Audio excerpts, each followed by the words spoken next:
Bank Nifty जिस तरह से कमबैक इसने सैटरडे का दिखाया है, इससे क्या समझ? ज्यादा बेहतर है दीप, और वो इसलिए कमबैक दिखाया कि कोटक बैंक के नंबर्स के बाद बैंक निफ्टी घटा नहीं। दूसरा, आईसीआईसीआई बैंक के नंबर्स जो वीकेंड पर आए वो ठीक हैं, लेकिन वो बाजार बंद होने के बाद आए। तो सबसे बड़ी दिक्कत इस मार्केट को फिर से लाइफ हाई बनाना है। 22,124 काफी इस वीकेंड पे आपको ये मैसेज भी घूमते हुए दिखा होगा। 22 जनवरी 2024 को राम मंदिर की प्राण प्रतिष्ठा हुई है, और 22,124 ही निफ्टी का लाइफ हाई है।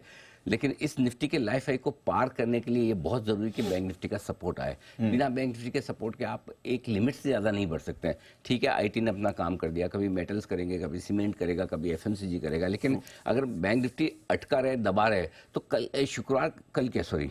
शनिवार के सेशन में जो सबसे बढ़िया बात हुई कि बैंक निफ्टी की लीडरशिप आई है, और निफ्टी थोड़ा सा पीछे रहा है, तो कोई खास ऐसी दिक्कत वाली बात नहीं। और उसके बाद जो आईसीआईसीआई बैंक के नतीजे हैं, वो नतीजे बैंक निफ्टी को नीचे ले जाने वाले नहीं है। ऊपर कितना ले जाते हैं अलग बात है, लेकिन नीचे ले जाने जैसे नतीजे नहीं है। नहीं है। हाँ, सो आई थिंक 46,000 के ऊपर की क्लोजिंग बैंक निफ्टी में कम से कम रिलीफ वाली है, ये मैं कह सकता हूँ। और अगर आप कहें तो मैं नतीजों का विश्लेषण यही आईसीआईसीआई बैंक का करके, बिल्कुल सर, बैंक निफ्टी पर आइए। तो पहले एक बार रिजल्ट रिव्यू अनिल जी के लिए।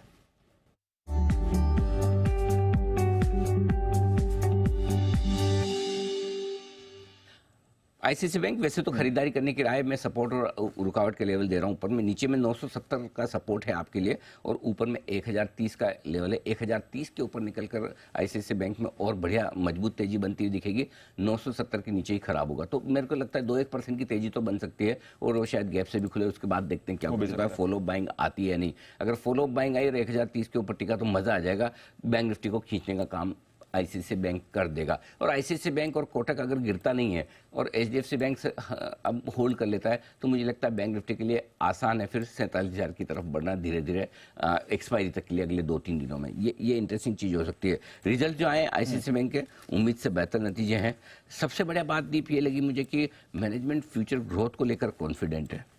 ये अच्छी बात है कि ग्रोथ दिख रही है, और अभी उसमें कहीं कोई कमजोरी के या धीमेपन के संकेत नहीं है। नेट इंटरेस्ट मार्जिन 4.5% के आसपास है, उम्मीद वही थी, और वो मेंटेन कर पाएंगे, सो वो बढ़िया है। बैलेंस शीट बहुत ही स्ट्रॉन्ग है, कोई दिक्कत वाली बात नहीं है। ग्रोथ और नेट लेवल पर एनपीए कंफर्टेबल है।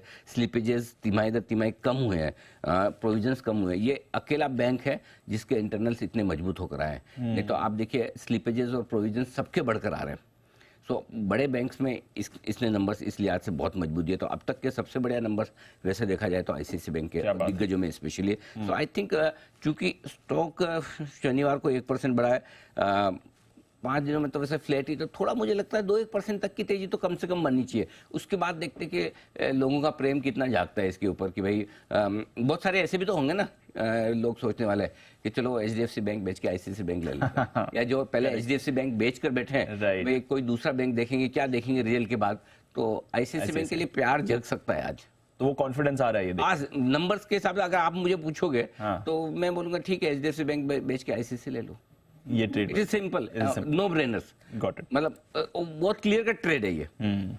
कि आपके पास पड़ा था, बेच दिया तो ठीक है, आईसीआईसीआई ले लो। अगर आपको फंड्स को तो पूरा बैंक में एक्सपोजर रखना ही पड़ेगा ना। आप ये तो हो ही नहीं सकता ना कि आप 35% बैंक निफ्टी में बैंक है, तो आप ऐसे तो इग्नोर तो कर नहीं सकते ना, लेना तो पड़ेगा। तो लेना क्या है, मैं आईसीआईसीआई लूं या एचडीएफसी? तो क्लियर चॉइस है आईसीआईसीआई, क्लियर है, कोई सुन। ठीक है, एक और बैंक का रिजल्ट यहीं पर रख दूं, और वो है आईडीएफसी फर्स्ट बैंक।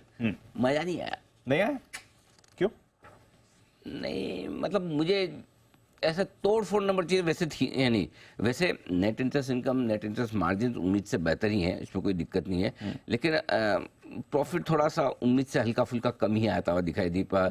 और गाइडेंस को लेकर मैनेजमेंट इतना मजबूत दिख नहीं रहा। पहली बार मुझे ऐसा लगा कि गाइडेंस को लेकर थोड़ा सा वो ठंडे से नजर आ रहे हैं। वो कॉन्फिडेंस, वो अग्रेशन जो अब तक हम सुनते आए हैं, आज फिर हम मैनेजमेंट से बात करेंगे तो थोड़ा अंदाजा लगेगा, लेकिन जो वो अग्रेशन कम से कम लिखावट में तो मिसिंग है। बोलने में वापस आ जाए वैद्यनाथन साहब के साथ से बात करके तो अलग बात है, बट ओवरऑल मुझे लगता है कि नंबर्स थोड़े से कमजोरी की तरफ है। और वैसे भी क्या है, अभी आजकल बैंक्स के नंबर सबको तोड़फोड़ चाहिए। बैंक्स के नंबर में गलती की गुंजाइश कम है। कम है। तो नंबर्स इतने दमदार नहीं कि आपको मजा आ जाए। बाकी ठीक है, बाकी उन्होंने जो लोन ग्रोथ है 25% चल रही है, उसका 20% का दिया है। डिपॉजिट ग्रोथ का टारगेट 43% से घटाकर 25% किया है। तो थोड़े थोड़े टारगेट सारे तरह से उन्होंने कम किए हैं। इसका मतलब ये कि थोड़ा सा समय आगे चैलेंजिंग हो सकता है। तो ये दो बैंक के रिजल्ट है। बट ओवरऑल जहां तक बैंक निफ्टी का सवाल है दीप, मुझे लगता है कि पिछले हफ्ते का जो लो बना है 45,500 के आसपास का, जिसमें 45,425, 45,650 स्ट्रॉन्ग सपोर्ट जो है ये अब आसानी से टूटने वाला है नहीं, क्योंकि दिग्गजों के नंबर्स निकल गए। अब आपके पास दो ही बड़े बच्चे हैं, कौन? एक्सिस और दूसरा एसबीआई, है ना। ये दोनों 45,500 तोड़ेंगे, इसके चांसेस कम है। ठीक है, ऊपर में 46,500 के आसपास हल्की रुकावट है, 47,000 तक की कोशिश हो सकती है। ये आपके लिए बैंक निफ्टी पर भी आज की। Got it sir. तो चलिए, बैंक निफ्टी आज इंपॉर्टेंट रह सकता है एक बार फिर से 46,000 के ऊपर क्लोजिंग। आईसीआईसीआई और आईडीएफसी दोनों के रिजल्ट रिएक्शन भी आपके सामने रहेंगे।